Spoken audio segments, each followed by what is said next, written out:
नमस्कार दोस्तों। तो इस वीडियो में हम रैखिक समीकरणों को हल कैसे करते हैं वो सीखेंगे। तो यहाँ पर मैंने एनसीईआरटी की 9वीं कक्षा की किताब की प्रश्नावली 4.2 के कुछ प्रश्न ले रखे हैं। प्रश्न क्रमांक है 2, 3 और 4। इन्हें हम यहाँ पर हल करने वाले हैं। तो दूसरे प्रश्न में हमें निम्नलिखित समीकरणों में से प्रत्येक के 4 हल लिखिए। तो हमें इनमें से हर समीकरण के 4 हल निकालने हैं। तो ये कैसे करते हैं हम वो भी सीख लेते हैं। तो हम यहाँ पर इस तरह का एक ऐसे बॉक्स बना लेते हैं। यहाँ पर हमने x लिखा और फिर हमने यहाँ पर y लिखा और हम अभी एक एक करके समीकरण लेते जाएंगे और उसके 4 हल निकाल के यहाँ पर लिखते जाएंगे। तो पहला जो समीकरण है वो है 2x + y = 1। ठीक है, तो आप इसमें पहला जो काम कर सकते हैं वो ये कर सकते हैं कि आप x = 0 रखें। जब हम x = 0 यहाँ पर रखते हैं तो ये हो जाता है 2 × 0 + y = 1, या यहाँ से आपको मिलेगा ये टर्म 0 हो जाएगी और फिर मिल जाएगा y = 1। तो जब हमारा x 0 होता है तो y का मान होता है 1।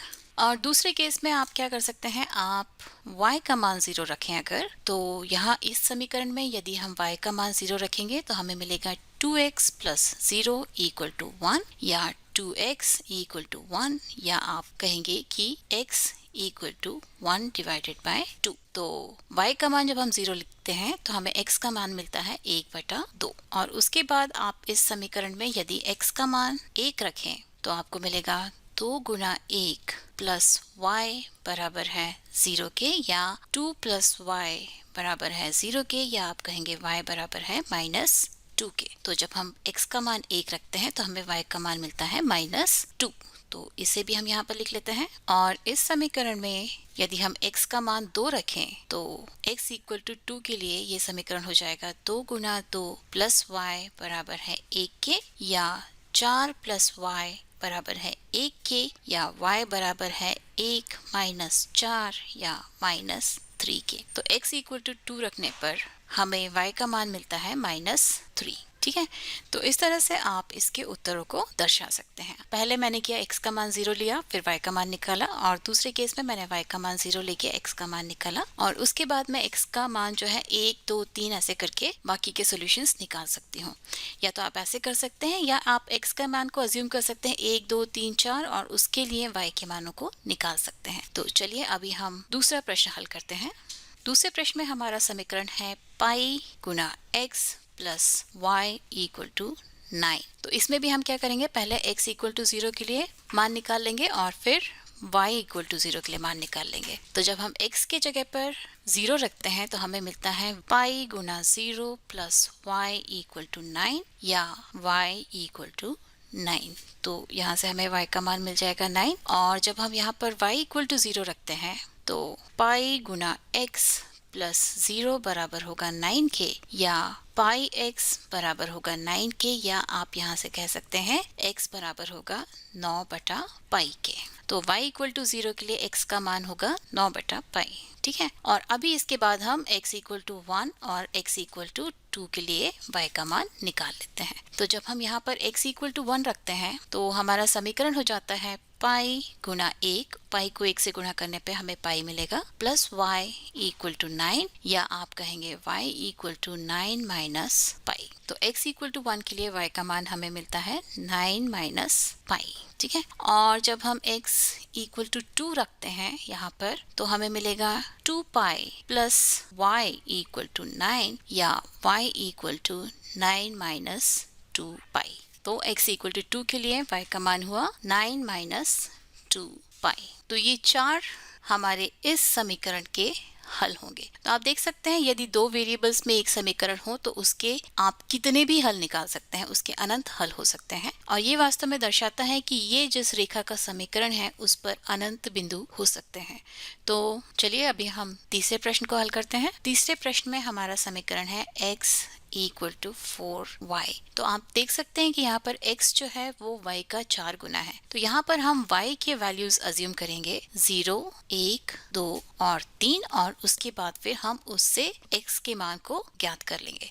तो जब हम y = 0 रखते हैं तो हमें x बराबर मिलता है 4 × 0, या 0 के बराबर। तो यहाँ पर y = 0 के लिए x का मान भी 0 होगा, और जब हम y इक्वल टू 1 रखते हैं तो हमें x मिलता है 4 गुना 1 या 4 के बराबर। तो y इक्वल टू 1 के लिए x का मान हुआ 4 और y इक्वल टू 2 के लिए हमें x बराबर मिलेगा 4 गुना 2 या 8 के। तो ये हुआ 8 के बराबर। और जब हम y इक्वल टू 3 इस समीकरण में लिखते हैं तो हमें x का मान मिलता है 4 गुना 3 या 4 दिया 12 के बराबर। तो ये 4 इस वाले समीकरण के हल हैं, या आप कह सकते हैं ये 4 बिंदु हैं जो कि इस समीकरण द्वारा निर्देशित रेखा पर उपस्थित हैं। और अभी इस प्रश्न में हमें पता करना है कि निम्न में से कौन x minus 2y equal to 4 का हल है। तो पहला हल उन्होंने दिया हुआ है 0 और 2। हमें चेक करना है कि ये इस समीकरण का हल है या नहीं। तो जब आपको ऐसे हल दिए रहते हैं इसका मतलब ये होता है कि ये x का मान है और ये y का मान है। हमेशा ही इस ऑर्डर में मान लिखे होते हैं। तो अभी हम चेक करेंगे कि x की जगह पर 0 रखने और y की जगह पर 2 रखने से हमें 4 मिलता है या नहीं। तो जब हम ये मान इस समीकरण में रखते हैं तो हमें मिलता है 0 माइनस 2 गुना 2, ये बराबर होता है माइनस 4 के, जो कि 4 के बराबर नहीं है, मतलब कि ये इसका हल नहीं है। और अगला जो ऑप्शन है वो है 2,0। तो जब हम यहाँ पर x की जगह पर 2 और y की जगह पर 0 रखते हैं तो हमें मिलता है 2 माइनस 0 और ये 2 के बराबर होता है, मतलब कि ये भी हल नहीं है। और अगला ऑप्शन है 4,0। तो यहाँ पर जब हम x की जगह पर 4 रखते हैं और y की जगह पर 0 रखते हैं तो हमें मिलता है 4 ऋण 0, जो कि 4 के बराबर है, मतलब कि ये इसका हल है। ठीक है, तो हमें एक हल मिल गया। इसका मतलब ये नहीं है कि बाकी के नहीं हो सकते हैं, हो भी सकते हैं और नहीं भी हो सकते हैं, तो हम उन्हें भी चेक कर लेते हैं। अगला ऑप्शन हमारे पास है √2 और 4√2। तो जब इन मानों को हम इस समीकरण में रखते हैं तो हमें मिलता है √2 माइनस 2 मल्टीप्लाइड बाय 4√2, जो कि बराबर होता है √2 माइनस 8√2 के या माइनस 7√2 के। तो यहाँ पर भी हमको 4 नहीं मिल रहा है, मतलब कि ये भी इसका हल नहीं है। और अगला ऑप्शन है 1,1। इसे जब हम इस समीकरण में रखते हैं तो हमें मिलता है 1 माइनस 2 मल्टीप्लाइड बाय 1, जो कि बराबर होता है 1 माइनस 2 या माइनस 1 के। तो ये भी हमारे राइट हैंड साइड के बराबर नहीं है, मतलब कि ये भी इसका हल नहीं है। तो इस प्रकार से इन दिए हुए ऑप्शंस में से सिर्फ ये तीसरा ऑप्शन जो है वो इसका एक हल है। ठीक है, तो चलिए अभी अगला प्रश्न हल करते हैं। अगले प्रश्न में हमें k का मान ज्ञात करना है, जबकि x इक्वल टू 2 और y इक्वल टू 1 इस समीकरण के हल हैं। तो इसका मतलब ये है कि जब इस समीकरण में हम लेफ्ट हैंड साइड में x की जगह पर 2 और y की जगह पर 1 रखेंगे तो हमें k मिल जाएगा। तो ये हो जाएगा 2 गुना 2 प्लस 3 गुना 1, और अभी हम बॉड मास लगाएंगे तो हमें ये गुणन की प्रक्रिया जो है वो पहले करनी होगी। तो ये बराबर हो जाएगा 2 दूनी 4 प्लस 3 एकम 3 या 7 के। तो यहाँ से हमें मिलेगा k बराबर है 7 के। ठीक है, तो इस वीडियो के लिए सिर्फ इतना ही, और अगले वीडियो में हम प्रश्नावली 4.3 हल करेंगे, जिसमें हम इन समीकरणों को लेकर उन्हें रेखा के रूप में कैसे निरूपित करते हैं वो सीखेंगे।